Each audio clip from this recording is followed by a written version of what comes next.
श्री शिवाय नमस्तोभ्यम हर हर महादेव। जैसा कि आप सबको पता है कि पूज्य गुरुदेव की कथा जो कि छत्तीसगढ़ राज्य के धमतरी जिले के वृत्ति विहार कुरूद में गुरुजी पंडित प्रदीप मिश्रा द्वारा गौरी शंकर शिव महापुराण कथा शुरू हो चुकी है, जो कि 16 मई से 22 मई 2024 तक आस्था चैनल और यूट्यूब चैनल के माध्यम से सुनी जा सकती है। ये 7 दिवसीय शिव महापुराण कथा है, जो कि 2 बजे से लेकर 5 बजे तक इसका सीधा प्रसारण देखा जा सकता है। देखिएगा, कथा में बताए गए सभी उपाय इस वीडियो के माध्यम से आपको बताए जाएंगे, तो वीडियो में जो भी उपाय आपको उचित लगे वो आप ज़रूर करके देखिएगा। आज 20 मई 5वें दिन की कथा में पूज्य गुरुदेव ने जो अचूक उपाय बताए उनके बारे में पूरी जानकारी आपको इसी वीडियो में मिलने वाली है। आज गुरुजी ने 3 बिल्कुल नए उपायों के बारे में जानकारी दी है, जो हम आगे बताने वाले हैं। आज की कथा में जलाधारी संबंधी कई उपाय बताए हैं, अचूक उपाय हैं, बड़े बड़े रोगों को ठीक करने वाले उपाय हैं। आज बड़े से बड़े रोग व नेत्रों संबंधी बीमारी का भी नया उपाय पूज्य गुरुदेव ने बताया है। साथ ही गुरुजी ने शनि दृष्टि से बचने वाला सरल उपाय बताया है, जिससे आप शनि की दृष्टि से बच सकते हैं। आज गुरुजी ने आज की कथा में 7 नए उपायों की बात की है, जिनके बारे में हम आगे बताने वाले हैं। अगर किसी कारणवश आपने आज की कथा को नहीं सुन पाया है, तो आप इस छोटे से वीडियो के माध्यम से आज की कथा का पूरा रास्ता तो ग्रहण कर सकते हैं।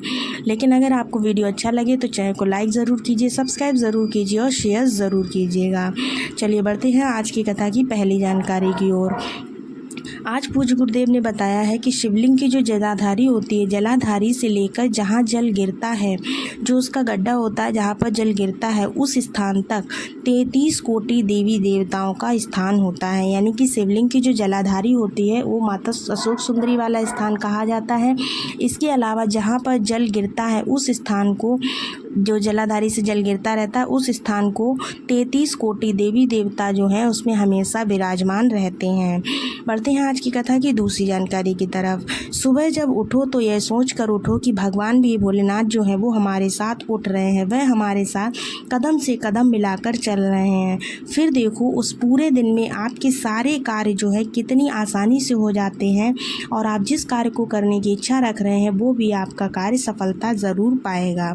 बढ़ते हैं आज की कथा की तीसरी जानकारी की तरफ। तीसरी जानकारी में पूज्य गुरुदेव ने एक पत्र आया था, जिसको पढ़कर गुरुजी को बहुत गुस्सा आया। उन्होंने कहा कि पत्र तो हम नहीं पढ़ेंगे, अगर पढ़ेंगे तो कुरूद के लोगों को बहुत गुस्सा लगेगा या फिर बहुत बुरा लग सकता है, लेकिन कहना चाहेंगे कि आटे में उतना ही नमक डालो जितना स्वाद ना बिगाड़े। चलिए बढ़ते हैं आज की कथा की चौथी जानकारी की तरफ। आज गुरुजी ने कहा पानी की बोतल जो है वो यहाँ पर 60 से 80 रुपये मिल रही है, पार्किंग के भी 300 रुपये लिए जा रहे हैं। हद है हर चीज़ से। और हम आगे की जितनी भी कथाएँ हैं हम उनसे कहना चाहेंगे कि यहाँ आने वाला जो भी भक्त होता है वो कोई करोड़पति नहीं होता। यहाँ आने वाला 42 डिग्री की गर्मी में अपने बच्चे को गोद में लेकर यहाँ पर बैठता है। कितनी परेशानी होती है, वो सोचता है एक दिन की कथा कैसे भी मिल जाए। गुरुजी ने सभी भक्तों व पत्रकारों को भी आभार व्यक्त किया है। सभी पत्रकारों को उन्होंने व्यासपीठ पर बुलाकर उनको बेलपत्र भी प्रदान की है, इसलिए क्योंकि उनके माध्यम से गुरुजी की जो भी कथाएं हैं या जो भी भगवान का भजन है वो सब भक्तों के पास पहुंच रहा है। चलिए बढ़ते हैं आज की 5वीं जानकारी की तरफ। एक नेत्रहीन बालक का पत्र आया, जिसमें बच्चे ने कहा कि मैं 6वीं क्लास में पढ़ता हूँ, 2021-22 से आपकी कथा सुनता हूँ। मेरी नेत्रों की रोशनी बिल्कुल भी नहीं थी, बिल्कुल अंधेरा सा दिखता था, लेकिन जब से आपकी कथा सुनी है तब से मैं रोज़ जल चढ़ाने भी जाता हूँ और उस जल को अपनी आँखों पर लगाता हूँ। जब से मैंने जल लगाया है तब से मुझे थोड़ा थोड़ा सा उजाला दिखने लगा है। इसी तरह से किसी भी तरह से आपकी कथा को सुनने यहाँ आया हूँ।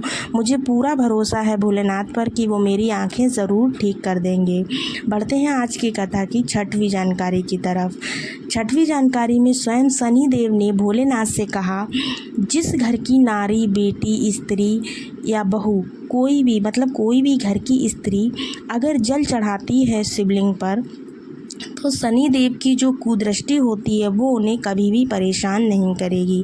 यानी कि स्वयं शनि देव ने भोलेनाथ से कहा था कि हे भोलेनाथ, अगर कोई भी नारी, स्त्री, बेटी या बहू अगर हमारे ऊपर रोज़ जल अगर आपके ऊपर रोज़ जल चढ़ाती है यानी आपकी भक्त है, तो हम उस पर कभी भी अपनी कुदृष्टि नहीं डालेंगे।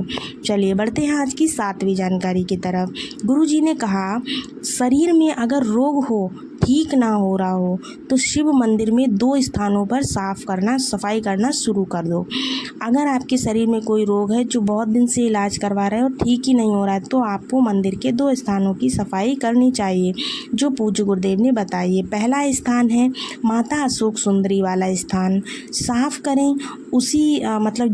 पहले माता अशोक सुंदरी वाला स्थान साफ़ कर लें, दोनों हाथों से साफ़ करें। साफ़ करने के बाद आपको वही हाथ अपनी बीमारी वाली जगह पर लगा लेने हैं। लगाने के बाद आपको हाथ धुल लेने हैं। धुलकर आपको 2 चंदन की बिंदी माता अशोक सुंदरी वाले स्थान पर लगा देनी है। इसी तरह से दूसरी जगह बताई है वो है जहाँ जलाधारी का जल गिरता है, यानी जिस गड्ढे में गिरता है उस गड्ढे की आपको सफाई करनी है। सफाई करने के बाद आपको वही हाथ अपनी बीमारी वाले स्थान पर लगा लेना है। उसके बाद आपको हाथ धुलकर उस स्थान पर, गड्ढे वाले स्थान पर 1 चंदन की बिंदी लगा देनी है। ऐसा आप 30 से 32 दिन करके देखिए, आपके शरीर का रोग एकदम ठीक हो जाएगा। बढ़ते हैं आज की कथा की 8वीं जानकारी की तरफ। अगर नेत्रों की रोशनी कम हो रही है तो पूज्य गुरुदेव ने बताया है कि शिवलिंग पर जल चढ़ाना शुरू करें तथा जहाँ से जल नीचे गिरता है, जलाधारी वाला जो स्थान होता है, उस स्थान को स्पर्श करके अपनी दोनों आँखों पर लगा लो। ऐसा इसलिए करना है कि उस स्थान पर 33 कोटि देवी देवता विराजते हैं। उस स्थान को पर हाथ लगाकर जब आँखों पर लगाएंगे तो 33 कोटि देवी देवताओं का आशीर्वाद प्राप्त होगा। ऐसा आप 22 से 25 दिन करें, फिर आप जांच कराएं। देखिए आपकी आँखों की रोशनी बिल्कुल ठीक होने लगेगी। आज की कथा में पूज्य गुरुदेव ने जो मेन उपाय बताए थे, उचित जानकारियाँ दी थी, वो हमने आपको देने की पूरी कोशिश की है। पूरे वीडियो में हमने आपको अच्छे से सारी चीज़ें समझा दी हैं। अगर आपके मन में कोई डाउट है किसी उपाय को लेकर, तो आप हमें कमेंट्स बॉक्स में कमेंट कर सकते हैं। इसके अलावा आप हमें इंस्टाग्राम आईडी शिव उपाय विद ऋचा पर फॉलो कर सकते हैं, या फिर FB पेज शिव उपाय विद ऋचा पर भी फॉलो कर सकते हैं, हमारे अच्छे वीडियोस को पाने के लिए। चलिए, उम्मीद है आपको वीडियो पसंद आई होगी। पसंद आई तो चैनल को लाइक, सब्सक्राइब और शेयर ज़रूर कीजिएगा। मिलते हैं अगले वीडियो में, तब तक के लिए श्री शिवाय नमस्तोभ्याम। हर हर महादेव।